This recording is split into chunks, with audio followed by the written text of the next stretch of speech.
마태복음 1장 21절 말씀. 아들을 낳으리니 이름은 예수라 하라. 이는 그가 자기 백성을 그들의 죄에서 구원할 자이심이라 하니라. 마리아와 요셉이 약혼만 하고 아직 혼인도 안 했는데 마리아의 임신 사실을 요셉이 알게 됩니다. 요셉은 의로운 사람이라 고민을 하게 됩니다. 마리아와 태아의 생명을 구하면서도 은밀히 파혼할 방안을 찾고자 했습니다. 그때 주의 사자가 꿈에 나타납니다. 다윗의 자손 요셉아, 내 아내 마리아 데려오기를 무서워하지 말라. 그에게 잉태된 자는 성령으로 된 것이라. 아들을 낳으리니 이름을 예수라 하라. 이는 그가 자기 백성을 그들의 죄에서 구원할 자이심이라 하니라고 말씀합니다.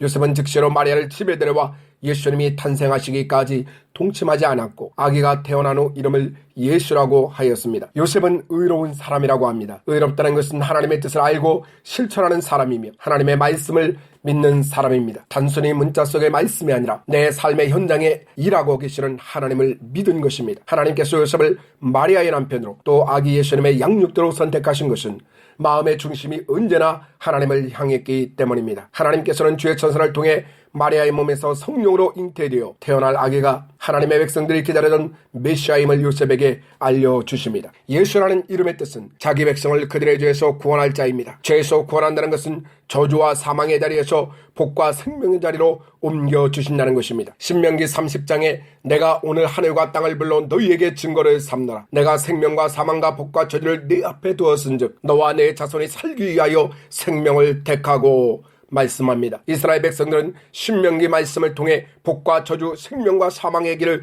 너무나 잘 알고 있었습니다. 이스라엘 백성들은 구원은 단순한 심리적, 정서적 안정이 아니라 현실성과 구체성을 포함하는 사건입니다. 민족적으로 다윗 왕국의 부활과 신앙적으로는 하나님 나라의 도래이며 개인적으로는 가난과 질병으로부터의 자유입니다. 민족적으로 압제와 고난을 겪는 것과 가난과 질병의 저주 모두 하나님께 범죄함 때문이라 믿었습니다. 구원자가 오시면 고통의 흑암은 물러가고 빛의 세상이 열리게 될 것을 기대한 것입니다. 백성들이 메시아로 기대한 세례 요한과 예수님의 사역을 통해 메시아 왕국의 도래가 가까이 왔다고 생각했습니다. 하지만 세례 요한은 헤롯 왕에 의해 목베어 죽음을 당하였고 예수님마저 저주를 상징하는 십자가에서 죽음을 당하게 됩니다. 이스라엘 백성들의 기대가 한순간에 무너진 것입니다. 이것이 인간의 영적 한계성입니다. 하나님의 뜻을 구하고 찾지만 모든 것을 온전히 이해하고 알 수는 없는 것입니다. 요셉의 순종도 이와 같은 것입니다. 요셉은 의인이며 다른 이들과 같이 메시아 왕국의 도래를 기다리는 사람이었으나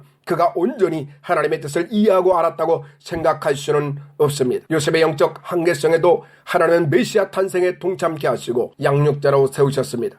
이는 사람의 영적 지혜나 지식의 부족함과 한계에도 불구하고 넘치게 복을 주시는 하나님의 은혜이며 복음에 대한 순종을 격려하기 위함입니다. 요셉은 순종함으로 예수님의 양육자로 메시아의 탄생과 성장을 지켜보는 영광을 누리게 되었습니다. 예수님은 우리의 범죄로 인한 저주와 사망에서 구원하시기 위해 십자가에서 죽으신 후 3일 만에 부활하시고 40일 후 하늘로 올려 하나님 보좌 우편에 앉아 계십니다. 그리고 하나님의 약속의 때에 다시 오실 것입니다. 처음에는 사람의 아들로 연약한 아기의 모습으로 오셨지만 저림의 때는 만왕의 왕으로 세상을 심판하러 오실 것입니다. 저림 때는 꿈에서 주의 천사를 통해 아기로 오시는 메시아의 소식을 요셉이 들었지만 저림 때는 만왕의 왕으로 세상을 심판하시는 심판자로 오실 것을 기록된 예언의 말씀을 통해 우리는 듣고 있습니다. 예수님의 이름이 자기 백성을 그들의 죄에서 구원할 자란 천사를 통해 예수님이 들었지만 예수님이 행하실 일들을 완전히 이해 못하였듯 다시 오시는 예수님을 기록한 예언의 말씀을 통해 우리도 듣고 있지만 예수님이 행하실 일들을 완전히 이해하지 못할 수도 있을 것입니다. 그럼에도 불구하고 요셉이 주의 천사가 말한 대로 마리아를 데려와 아기 탄생을 함께 지켜보고 이름을 예수라 짓고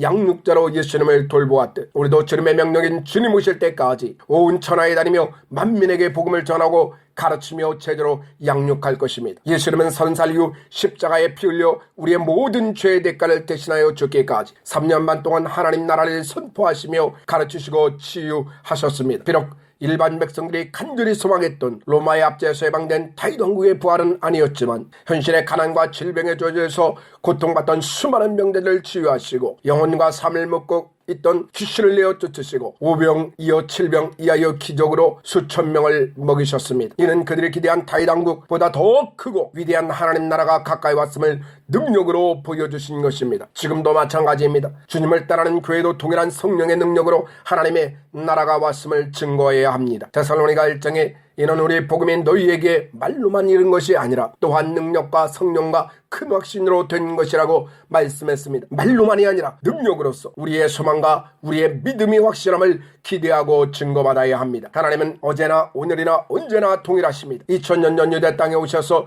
능력을 베푸셨던 주님은 오늘날 교회를 통해 능력을 베푸시고 있습니다. 주님 오실 때까지 주님의 교회와 제자들은 주님의 선포와 가르침과 치유의 사역을 믿음으로 이루어 나가야 할 것입니다.